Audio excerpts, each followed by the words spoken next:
Welcome to Spectrum News at 4, coming to you live from Uyo, the Akwa Ibom State capital. My name is Ofonono Joseph. Let's take a look at the top stories. President Tinubu governors in crucial parley with NLC leaders. CBN cuts interest rate to 26.50%. In other stories, U.S. Congress panel submits Nigeria report to Trump. Details of these stories and more coming up in a moment.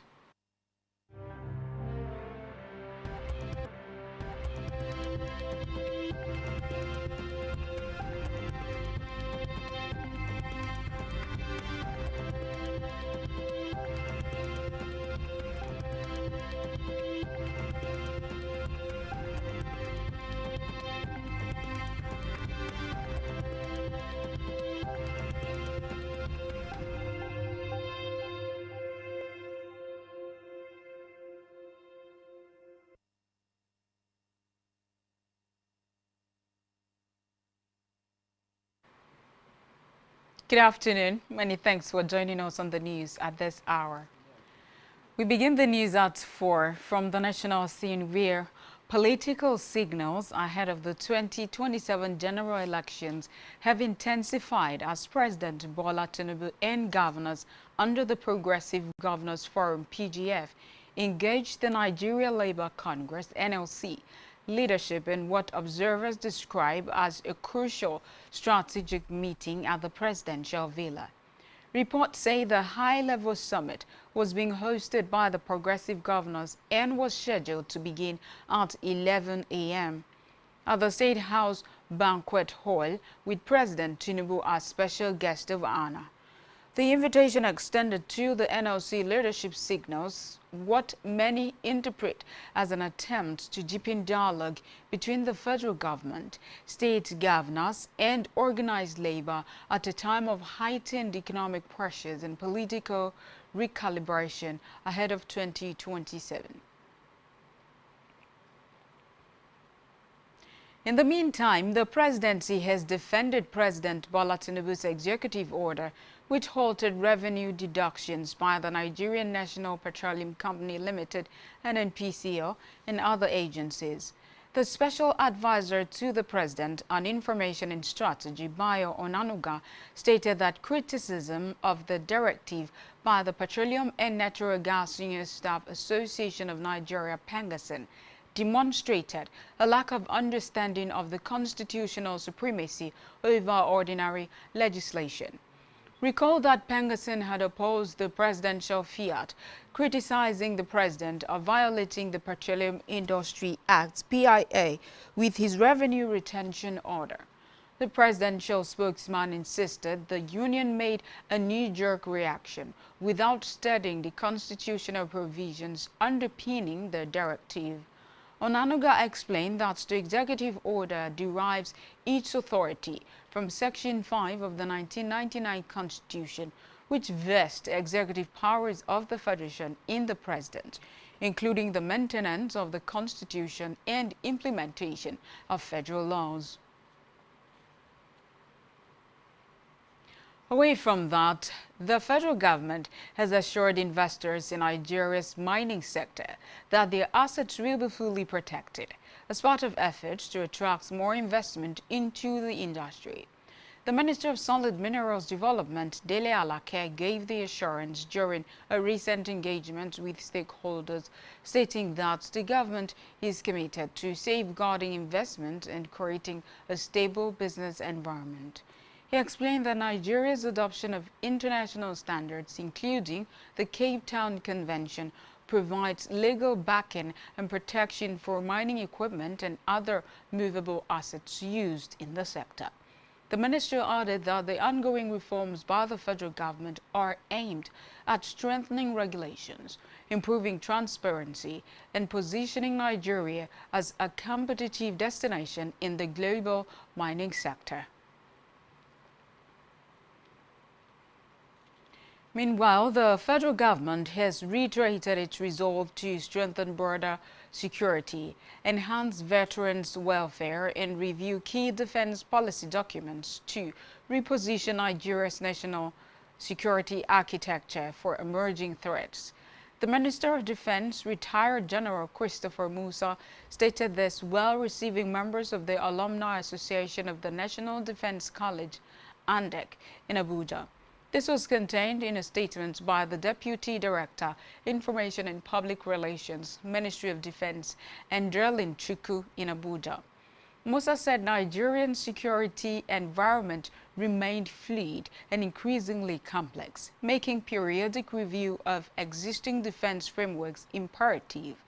The minister disclosed that the ministry would liaise with relevant authorities, including the Permanent Secretary and other strategic stakeholders, to commence structured engagement toward reviewing critical defense policies and related instruments. From the legislature, the National Assembly has announced a postponement of its plenary resumption, moving the schedule from today, February 24, 2026 to Thursday, March 5, 2026. The decision was communicated through a statement signed by the Clerk of the National Assembly, Kamoru Ogunlana. The postponement is intended to allow committees sufficient time to complete ongoing budget defense sessions with ministries, departments, and agencies. The adjustment comes as lawmakers continue detailed scrutiny of the 2026 appropriation bill, with several committees still engaging government agencies to ensure comprehensive budget evaluation. Both the Senate and the House of Representatives are expected to resume plenary proceedings promptly at 11 a.m. on the new date. The National Assembly leadership expressed regret for any inconvenience caused by the shift and urged all members to note the rescheduled session. In a separate development, the federal government has, with a constitutional lawyer, Professor Mike Ozekome-san. The charge was filed by the Independent Court Practices and Other Related Offences Commission, ICPC, following a judgment of a London court in respect of a property belonging to former FCT Minister, the late General Jeremiah Usheni. Recall that the Office of the Attorney General of the Federation, OAGF, had last month taken over the case for effective prosecution. But the Director of Public Prosecution of the Federation, Rotimi Oyedepo-san, told Justice Peter Kekemeke of the FCT High Court that he was withdrawing the case file for further instruction. Oyedepo said the application was brought in line with Section 108 of the Administration of Criminal Justice Act. In a short ruling, Justice Kekemeke held that the application, having not been objected, is granted and the charge thereby withdrawn and accordingly dismissed. Back here, Akwa Ibom State Governor Pastor Moyono has said that the implementation of the Treasury Single Account TSA in the state will boost revenue growth and serve as a strategic tool to drive holistic development, enhance transparency, and strengthen accountability across ministries, departments, and agencies, MDAs. Speaking during an engagement with revenue officers and key stakeholders at the Banquet Hall, Government House, Uyo, the governor explained that the TSA will help shore up internally generated revenue, eliminate leakages, and provide empirical data to support planning and other development initiatives. Highlighting gains from the ongoing system reforms, Governor revealed that over 2,000 unaccredited workers had been uncovered within the state civil service through a digital verification exercise driven by the Ministry of Science and Digital Economy, and appreciated the Commissioner for helping to drive the vision. Now the federal government, they've introduced the TSA, and so we felt, why don't we do something that makes all of us understand how much we can really generate as a state? Most states are doing very well, and so the TSA came into effect from 1st of January. We must work together. And within the local government, thankfully they are here too, and I thank you for honoring this invitation. We can all work together and collect. Let's collect and say, okay, we help so that there is no multiple taxation. We now say, okay, what is it that goes to the local government? We are going to program the system that once we agree, we don't have to come to the government for approval. So that at the end of the month, or whatever time you have agreed, once they run it off, that's the figure, it kicks in and you get your money back, because we also don't want to cripple the system. In his opening remarks, the Commissioner for Finance, Almond Bob, described the TSA initiative as a major public financial management reform under the present administration. He explained that the engagement was designed to address stakeholders' concerns and agree on modalities for the remittance of operational funds to revenue-generating MDAs and institutions. To consolidate the state resources in order to further actualize more public financial management, we could recall that in line with the internationally accepted best practice, the state government commenced the full operation of TSA, Treasury Single Account of internally generated revenue of Akwa Ibom State from 1st of January. In the course of the implementation of the TSA in the state, a number of concerns has been raised, and the Treasury Single Account Implementation Committee reviewed the concerns raised by the stakeholders and handled a number of them. However, today's engagement will also provide another opportunity for stakeholders with new concerns to make them known, or if there is any issue that was unsatisfactorily resolved. And therefore, Also speaking, the Deputy Speaker of the Akwa Ibom State House of Assembly, Kufre Bassey Didem, the Chairman of the House Committee on Finance and Appropriation, Dr. Itorobong Itam, and the State Accountant General, Pastor Uwem Andresien, applauded the governor for institutionalizing a sustainable digital revenue system that would endure beyond his tenure. They expressed satisfaction. High point of the event was a detailed presentation on the state's remittance platform, Akwa Remit, by the Commissioner for Science and Digital Economy, Dr. Frank Akpeong, outlining operational guidelines in compliance expectations under the TSA framework.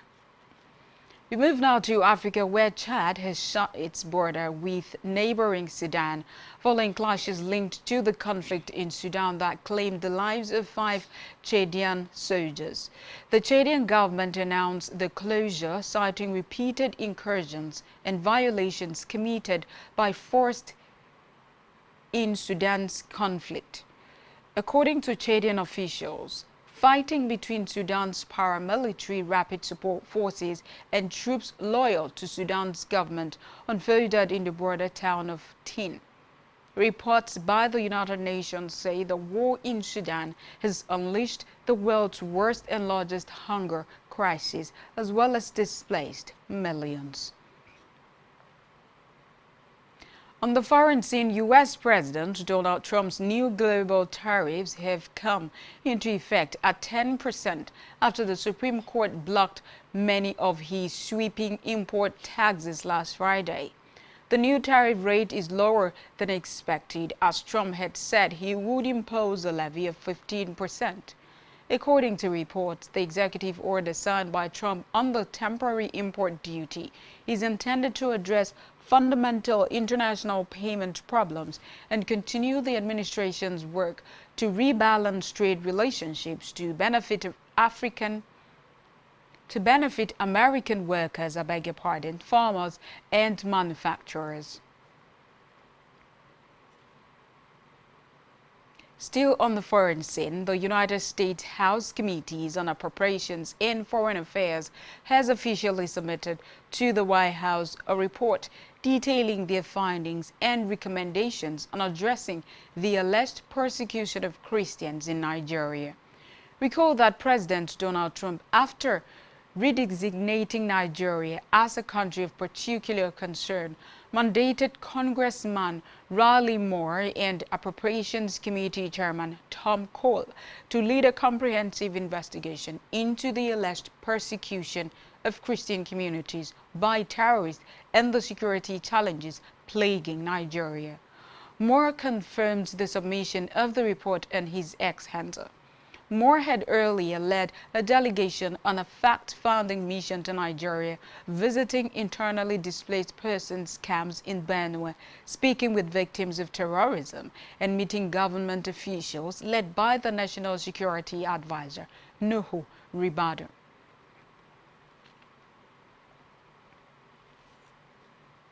Still to come in the news. PSG's Hakimi to face trial over rape allegation. Stay tuned for details of these stories and more after this break.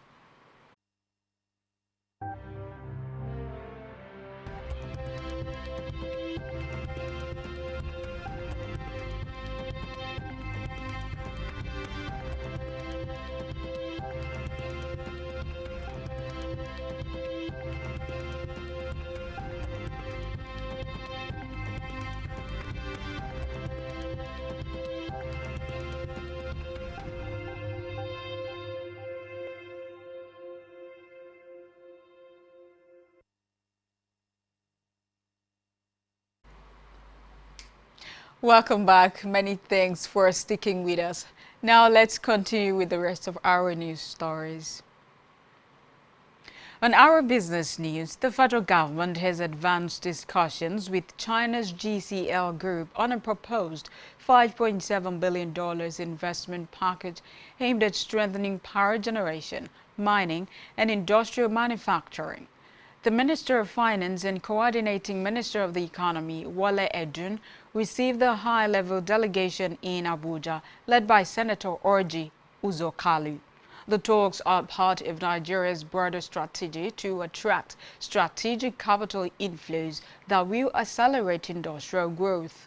According to a report, proposals under consideration include large-scale energy projects, mineral processing facilities, and new factories designed to create jobs, expand exports, and add value to local resources. Officials say the initiative aligns with reforms introduced under President Bola Tinubu, which have been credited with boosting investor confidence. Edun emphasized that the early engagement reflects Nigeria's determination to shift from raw commodity exports to domestic production, thereby strengthening energy security, industrial capacity, and long-term economic growth.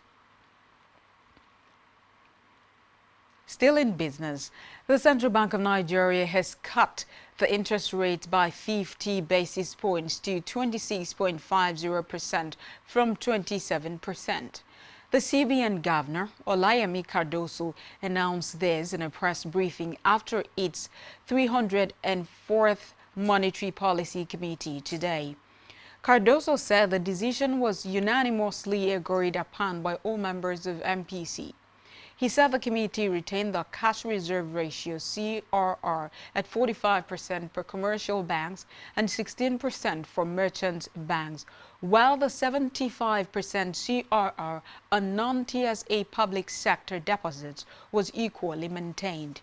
Cardoso added that the liquidity ratio was retained at 30% and the standing facilities corridor was adjusted to plus 50/minus 450 basis points around the monetary policy rate.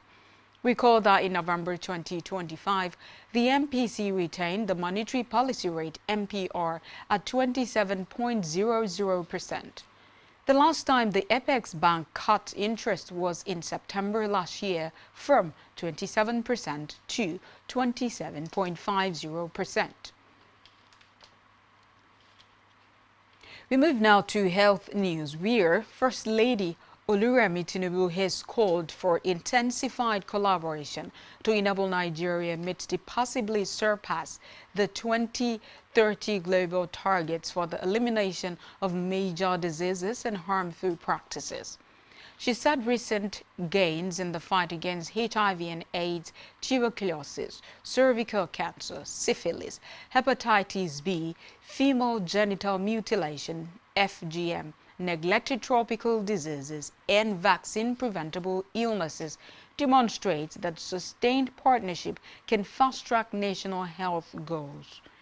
In a statement, Oluremi urged development partners, governors' wives, and coordinators of her Renewed Hope Initiative, RHI, to consolidate progress made so far, stressing that renewed determination and coordinated action were critical to reaching undeserved communities and protecting vulnerable groups, particularly women and children.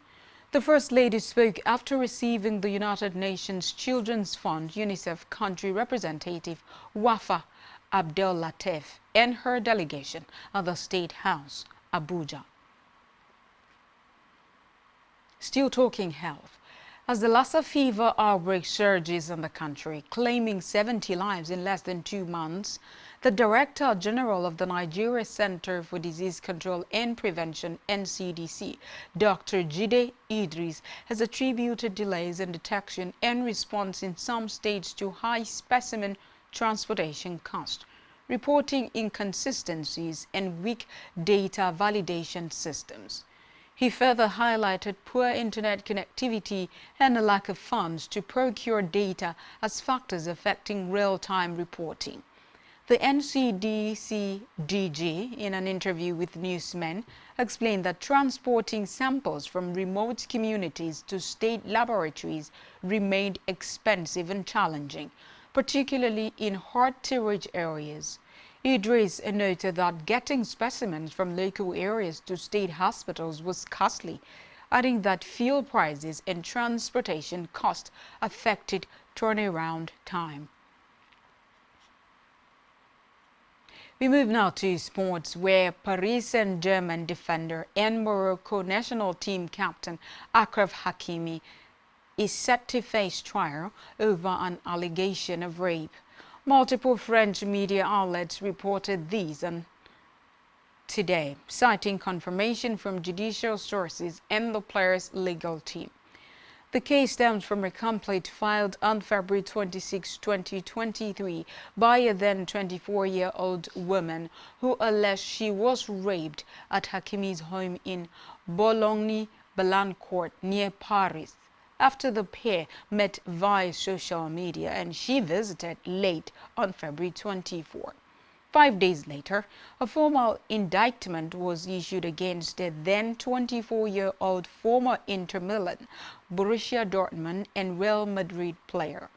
Prosecutors in Nanterre initially requested in August 2025 that the case be sent to trial before a criminal court.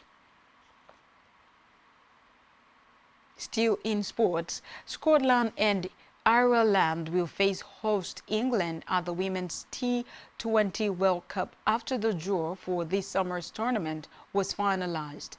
Scotland and Ireland booked their place at the World Cup in the qualifying tournament in Nepal earlier this month. They joined England in Group 2 alongside West Indies, New Zealand and Sri Lanka. The game between England and Scotland at Headingley on June 20 will mark the first occasion the two countries have met in any kind of Cricket World Cup fixture, men or women, in the UK. On our entertainment news, former Big Brother Naija reality show housemate Cross Okonkwo has legally tied the knot with his fiancée. The civil ceremony took place at the Federal Ministry of Interior in Lagos State.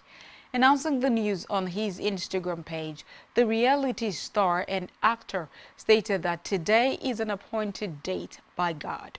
Some of his colleagues, including Fina, White Money, Queen Mercy, Erica, Papaya X, Shegs, Mercy Eke, and other Nigerian celebrities took to the comment section to congratulate him.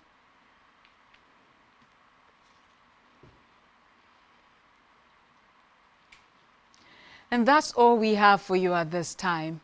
Kindly follow us on all our social media handles and subscribe to our YouTube channel, all of which you can find on our website, spectrumtvlive.ng. You have been watching Spectrum News at 4.